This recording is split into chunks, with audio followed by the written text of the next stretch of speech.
जो अपनी बहन की रक्षा न कर पाए तो भाई बेकार है कि नहीं है? तो मामा क्या है? अगर मामा बोलता अपने आप को है तो इस प्रदेश के एक एक बहन का वो भाई है। लेकिन कौन सा भाई है? वो मथुरा वाला भाई है जो अपनी बहन को भी नहीं छोड़ता।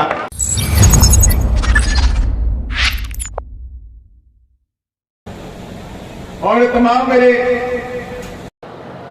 टीम है, इसमें बहन मालती बौद्ध जी भी है, हमारे सीधी से भाई लोग भी आए हुए हैं, लोगों ने काम किया है और मैं भी आपको जगाने के लिए ही आया। आप सोते रहे तो इस देश में आपकी आवाज दबा दी जाएगी, आप दोबारा गुलाम बनाए। बड़ी तमाम संजीदगी से कोल जी ने भी आपको समझाने का पूरा काम किया, प्रयत्न किया। हमारे प्रदेश अध्यक्ष जी ने भी आपको समझाने का प्रयत्न किया।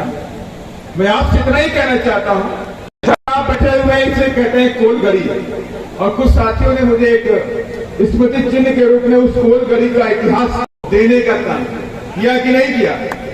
माने कि जो लोग इस देश के राजा महाराजा थे वो आज उनकी हालात ऐसी हो गई कि जिन लोगों ने उनको गुलाम बनाया है उनके सर पे साथ। माने कि आप समझ लीजिए, आप इस देश में राजा थे, ये इतिहास कहलाता था आपका। लेकिन आज क्या हुआ? आप इस देश में गुलाम से बुरी जिंदगी जीते हैं। तमाम घटनाओं के बारे में अच्छे आदमी ने मुझे बताने का काम किया। मैं फिर आपको आगाह करना चाहता हूं, बहुजन समाज पार्टी गरीबों के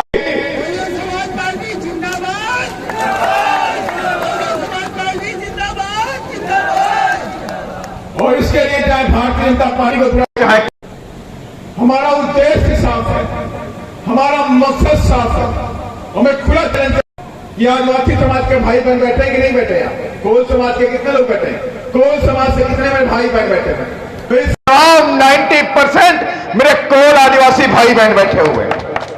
मैं उनसे कहने के लिए आया हूं, मैं आज आपका राज तिलक करने आया हूं 2023 के सत्ता के महासंग्राम के लिए।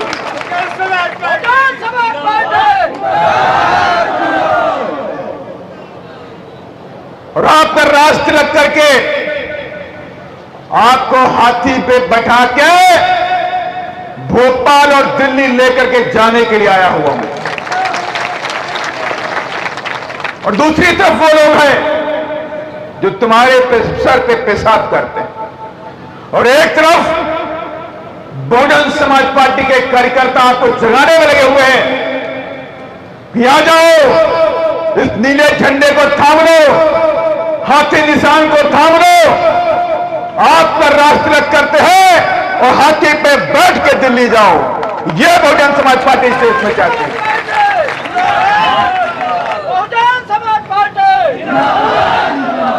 और मैंने लास्ट टाइम में मनगांव की मीटिंग में मैं बोला था, ये कोल मेरे भाई एक हो जाओ। और 2023 में जो कहते हैं कि मेरे कोल भाई बिक जाते हैं शराब की बोतल में, एक मुर्गे की बोतल में, एक मुर्गे में बिक जाते हैं, तो उनके मुंह पे तमाचा मारने का काम करो। और 2023 में नीला झंडा हाथी निशान के सामने का बटन दबा दो। और मैं फिर कहता हूं कि एक टिकट रीवा के अंदर सामान्य सीट से कोल समाज को देने का काम करो। और एक टिकट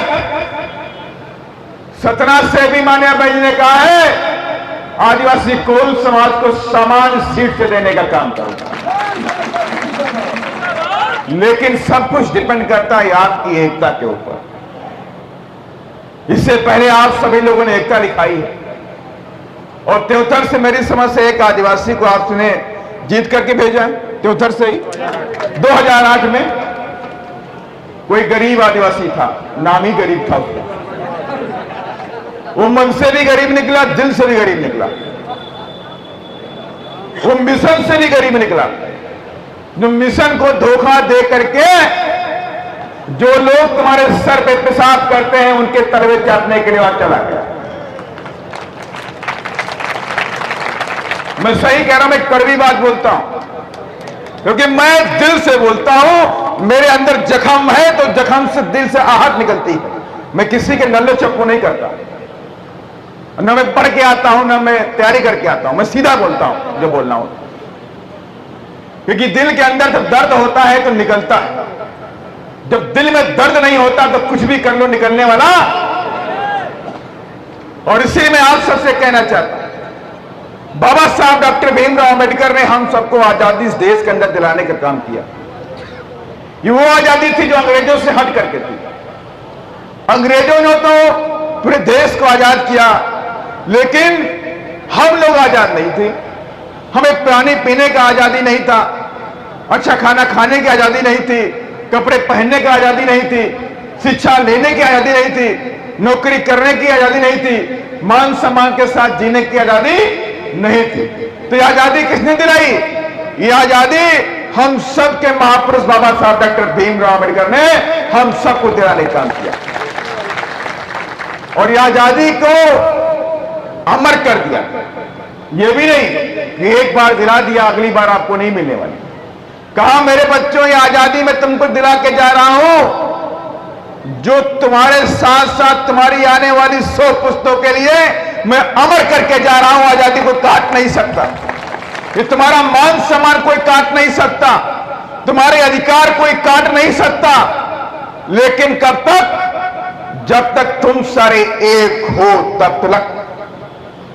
और जिस दिन तुम बढ़ जाओगे उसी दिन जो मैंने आप सब कुछ दिया है, संवैधानिक का अधिकार दिया है, नौकरी का अधिकार दिया है, शिक्षा का अधिकार दिया है, कुर्सी पे बैठने का अधिकार दिया है, न्याय का अधिकार दिया है, वो सारे के सारे अधिकार खत्म हो जाएंगे जिस दिन आप सारे लोग आपस में बट जाओगे।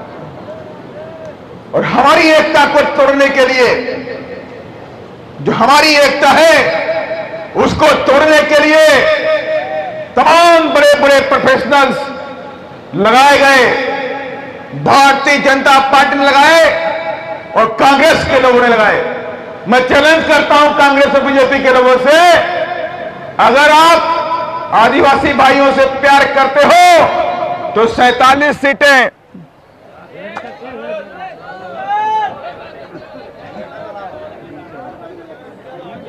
गई, गिला गई पानी।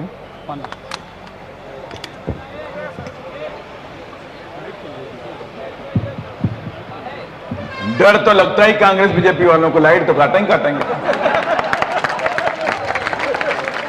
लेकिन उन्हें मालूम ही नहीं कि हमारे पास जनरेटर है, और ये हमें मालूम था तुम लाइट काटोगे हमारी। तो लेकिन आवाज अब दबने वाली नहीं, तुम लाइट काटो चाहे खंभा काटो, लेकिन ये आवाज दबने वाली नहीं है।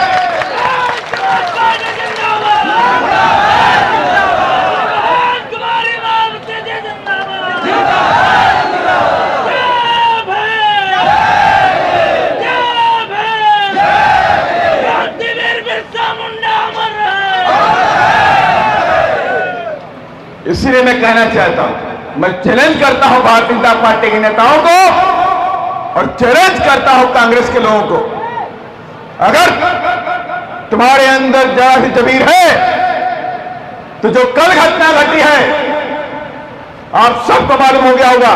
तो एक बड़ी घटना घटी सागर के अंदर।